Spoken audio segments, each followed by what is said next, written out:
about you, I snap on him because I look at you different. Why the you worry about my baby mom? I don't give it. Yo, if you ever was the talk to nigga, she'll tell you that. I would never talk to that bitch. That bitch ain't on my level. She ain't nothing to me. And she never been in my circle. She never been around me. I didn't know that bitch. And you've been bringing it up. So now, I'm going to give you what you want. I'm going to touch you again. I'm never physically going to hurt you. You marry this nigga, I'm blowing his fucking head off on everything I love. I'm going back to prison on everything. Man, I don't give a fuck about that. I told you, stop throwing it in my face. If this is what you want to do, go in and do it. Stop throwing it in my face. All right. I just left you 2 months ago. Stop throwing it in my face before I... This is what I'm telling you, because that's what my mindset. I was over there. A family in Philadelphia is desperately seeking justice for their loved one. It's been more than 2 years since someone shot and killed a 40-year-old mother. Investigators, along with the grieving family, hope you can help solve this case. October 7th, 2023, a Saturday afternoon in North Philadelphia. A mother takes her young son to get a haircut at a local barbershop on West Lehigh Avenue. It's a routine errand, something she's done dozens of times before. But on this day, at approximately 1:45 in the afternoon, that routine would be shattered forever. Within minutes, Nitiffa Wade, a 40-year-old registered nurse and mother of 3, would be fatally shot inside that barbershop. Her boyfriend, 44-year-old Armond Hilton, would flee the scene. And 2 years later, despite a $20,000 reward and an active murder warrant, he's still on the run.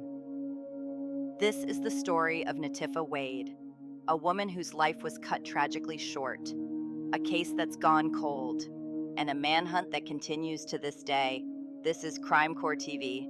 Before we begin, if you appreciate true crime coverage that focuses on facts, respects victims, and seeks justice, please consider subscribing to Crime Core TV. Thank you. Now, let's start at the beginning. Nitiffa Wade was born on a path to help others. By the age of 40, she had built a life centered on service, family, and hard work.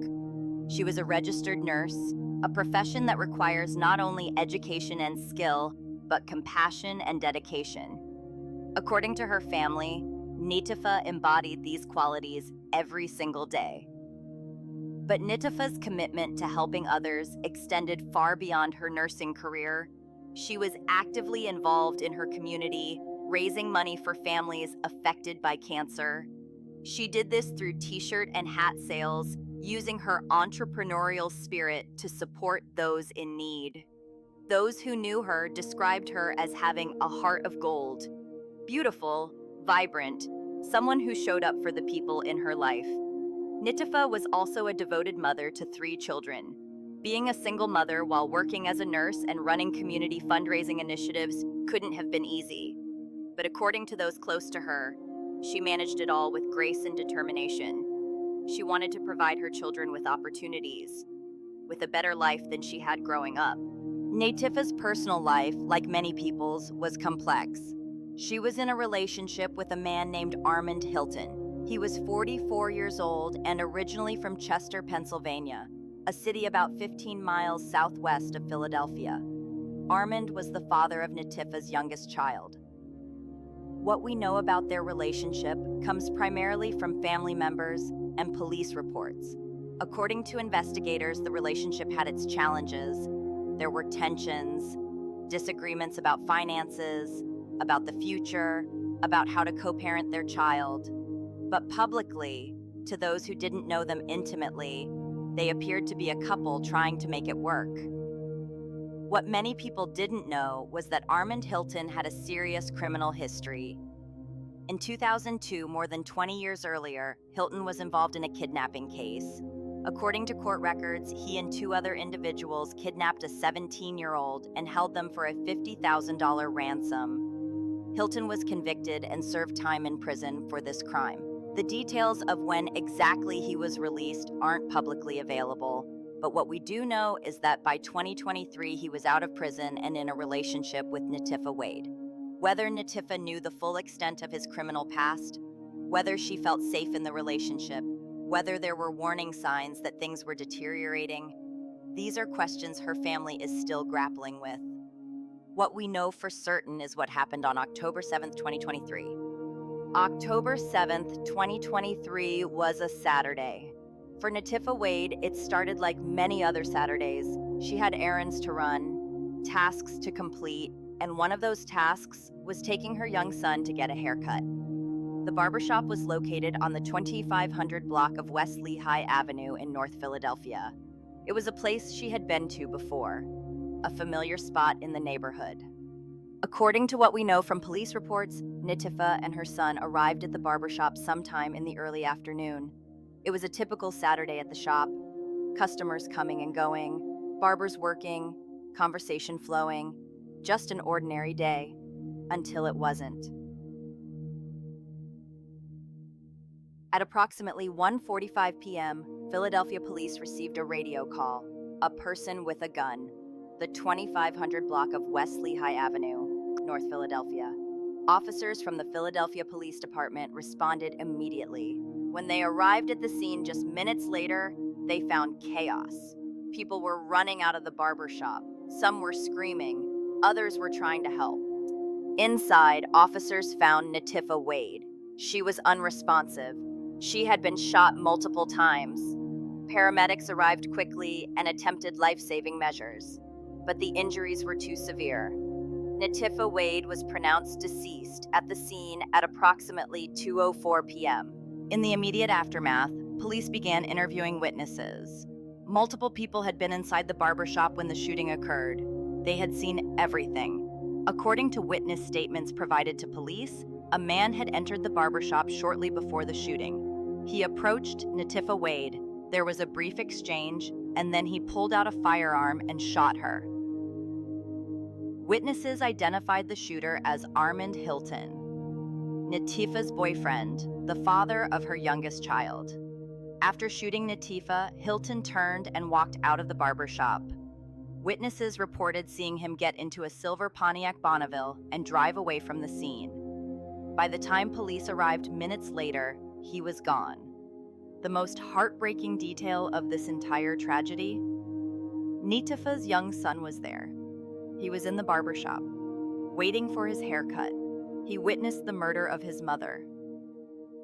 The Philadelphia Police Department's homicide unit immediately took over the investigation. This wasn't a mystery. This wasn't a case where detectives had to figure out what happened or who was responsible. They had surveillance footage from the barbershop and surrounding businesses. They had multiple eyewitnesses who could identify the shooter. They had a description of the getaway vehicle. And they had a name, Armond Hilton. Within hours of Nitiffa Wade's murder, Philadelphia police issued an arrest warrant for 44-year-old Armond Hilton of Chester, Pennsylvania. The charges were severe. Murder, robbery, violation of the Uniform Firearms Act related offenses. Hilton was classified as armed and dangerous.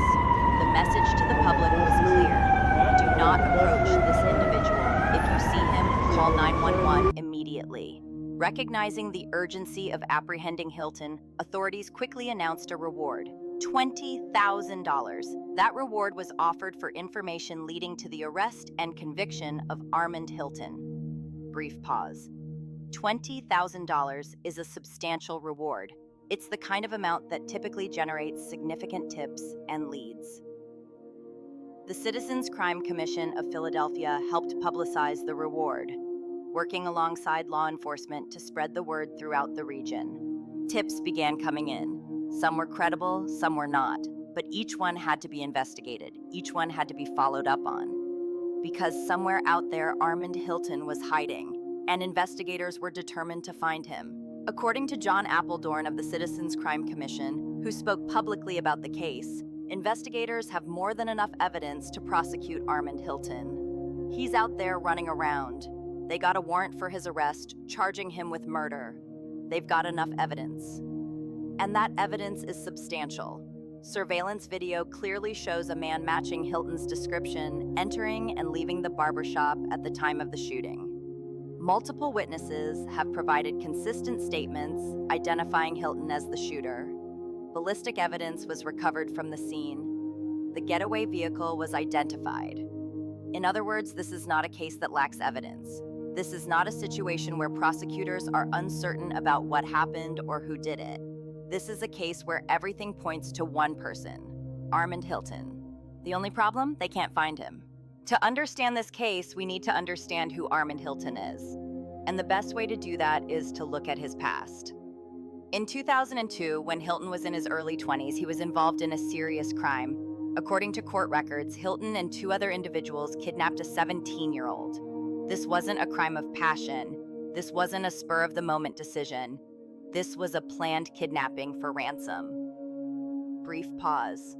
The 3 men held the teenager and demanded $50,000 for their safe return. $50,000 to be split 3 ways among the kidnappers. Think about that for a moment.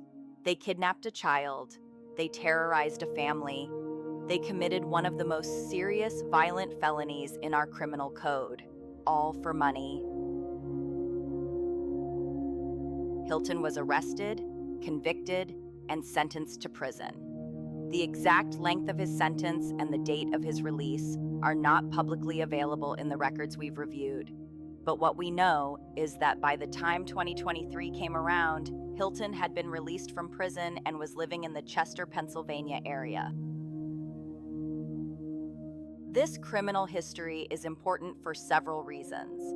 First, it establishes that Armond Hilton has a documented history of violent crime. This wasn't his first serious offense. Second, it shows that he has experience with the criminal justice system. He knows how investigations work. He knows what police look for. And that knowledge may be helping him evade capture now.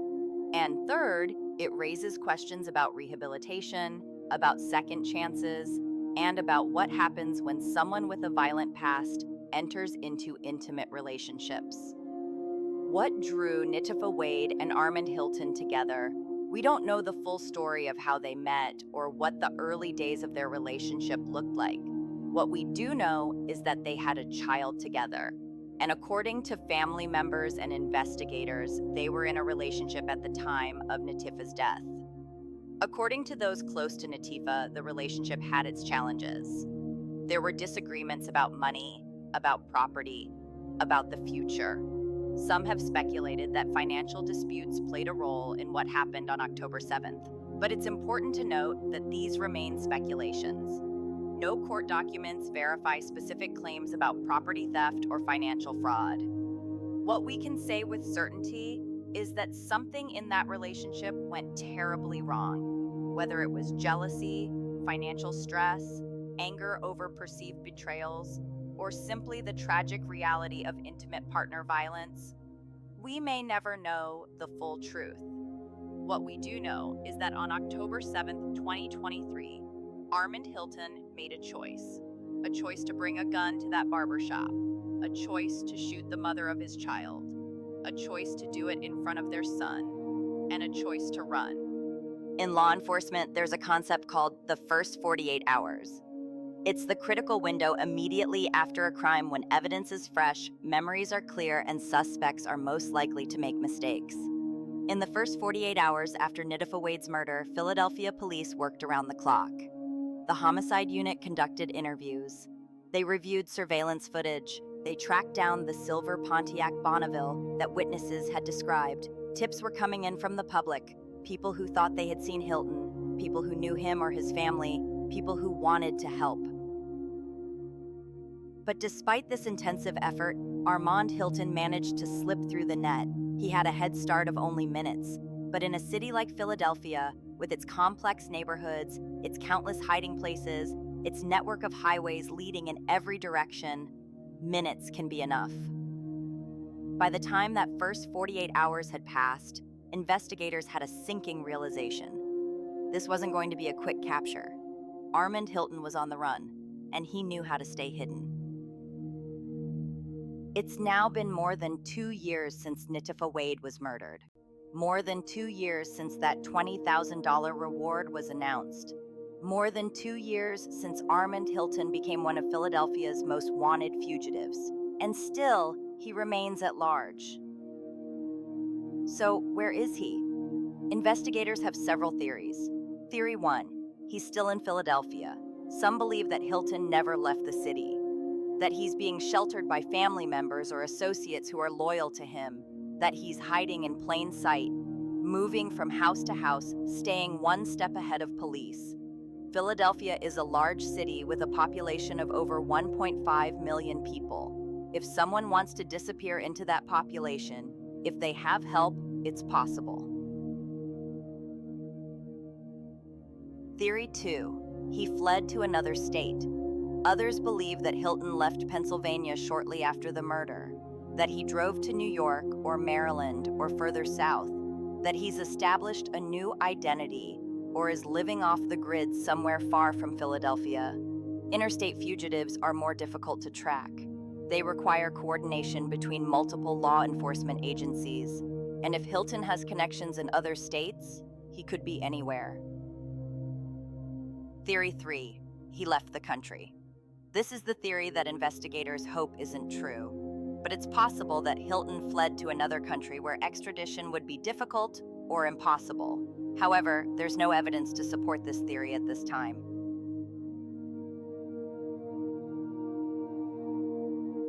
The question that frustrates Nitiffa's family, that frustrates investigators, that frustrates anyone following this case is simple. How has Armond Hilton stayed hidden for 2 years? There are several factors that make fugitive apprehension difficult. First, experience. Hilton has been through the criminal justice system before. He's been arrested, he's been to prison, he knows how investigations work, how surveillance is conducted, how police track fugitives. Second, resources. If Hilton had access to money, either his own or from people helping him, he could have traveled far from Philadelphia and established himself somewhere new. Third, assistance. It's very difficult to remain a fugitive for 2 years without help. Someone is likely providing Hilton with shelter, food, and support. Whether that person knows they're harboring a murder suspect or has been deceived by Hilton, we don't know. Fourth, luck. Sometimes fugitives simply get lucky. They avoid being in the wrong place at the wrong time. They don't get pulled over for a traffic violation. They don't get recognized by someone who's seen their wanted poster. But luck runs out eventually. Nitiffa's family has spoken publicly about their grief and their frustration. My sister was beautiful and she had a heart of gold.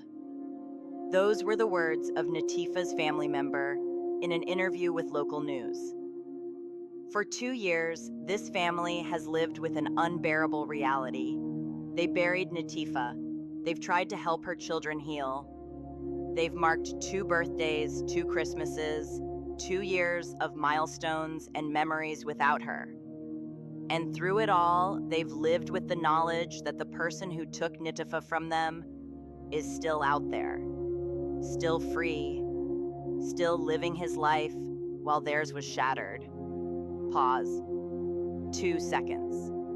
They've cooperated fully with police. They've shared everything they know. They've made public pleas for anyone with information to come forward. And they wait. They wait for the day when they get the phone call saying Armond Hilton has been arrested. They wait for the day when they can finally attend a trial and see justice served.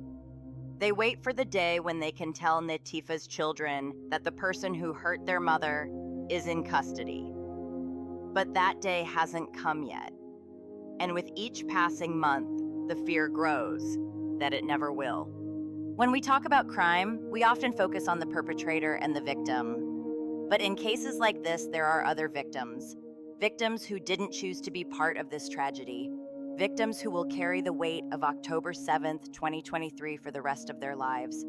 Nitiffa Wade's 3 children. These 3 children lost their mother that day.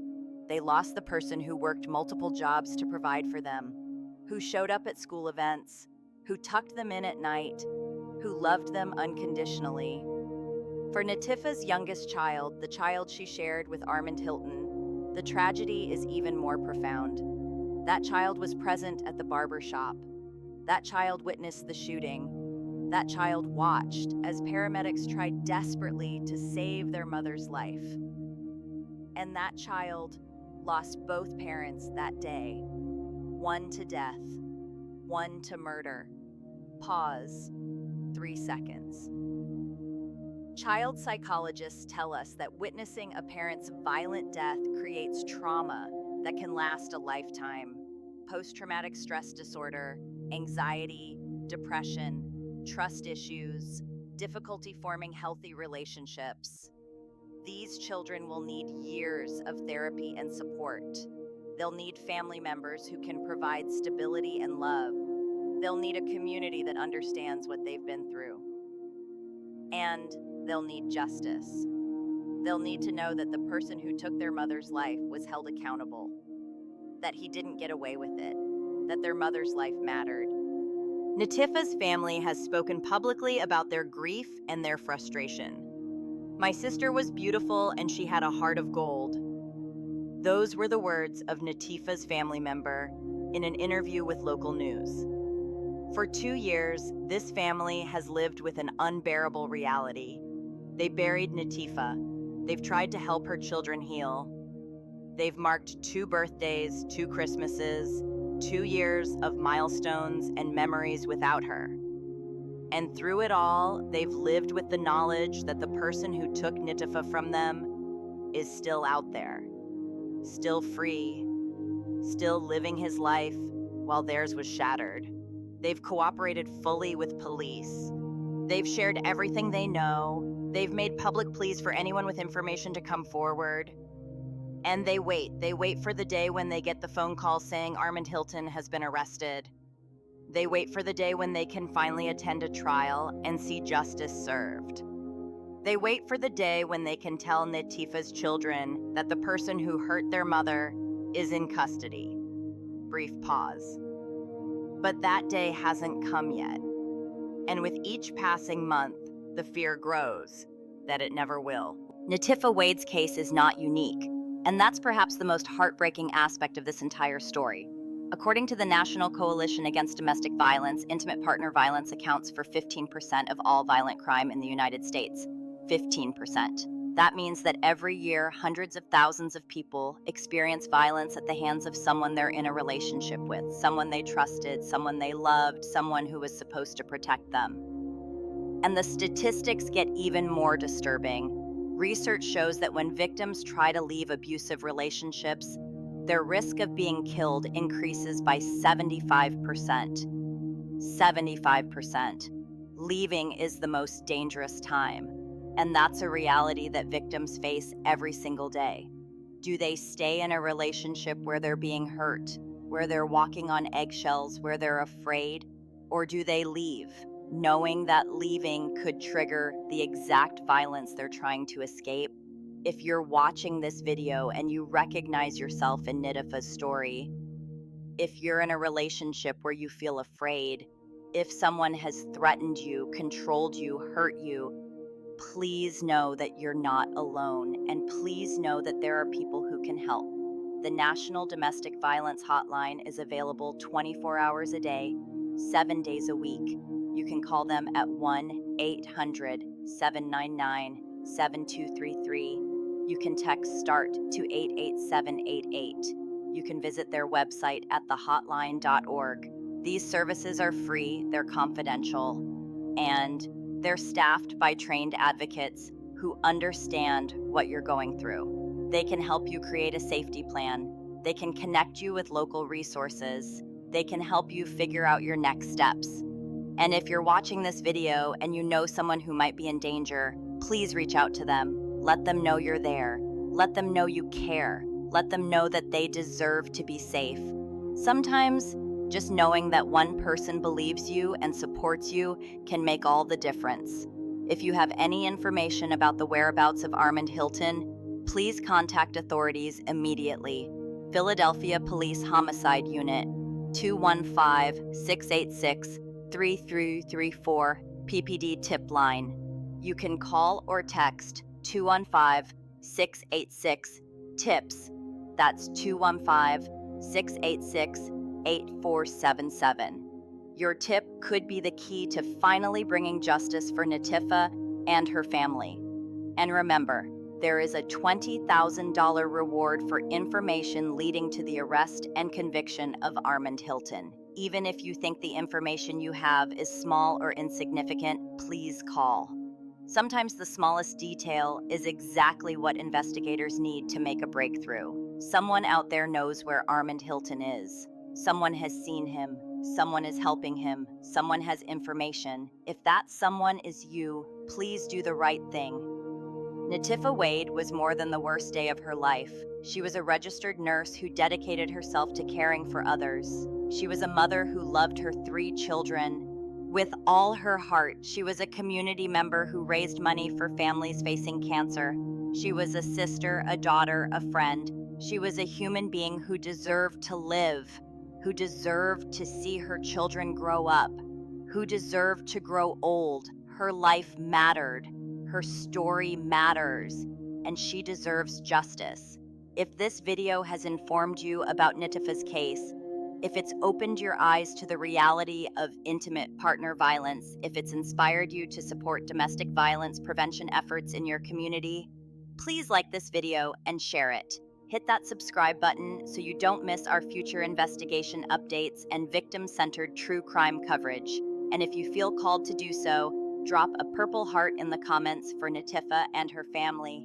Let them know that even 2 years later, people still care, people are still paying attention, people still want justice. This is Crime Core TV. Thank you for watching, and remember, every victim deserves truth, dignity, and justice. Rest in peace, Nitiffa Wade. Your story is not forgotten.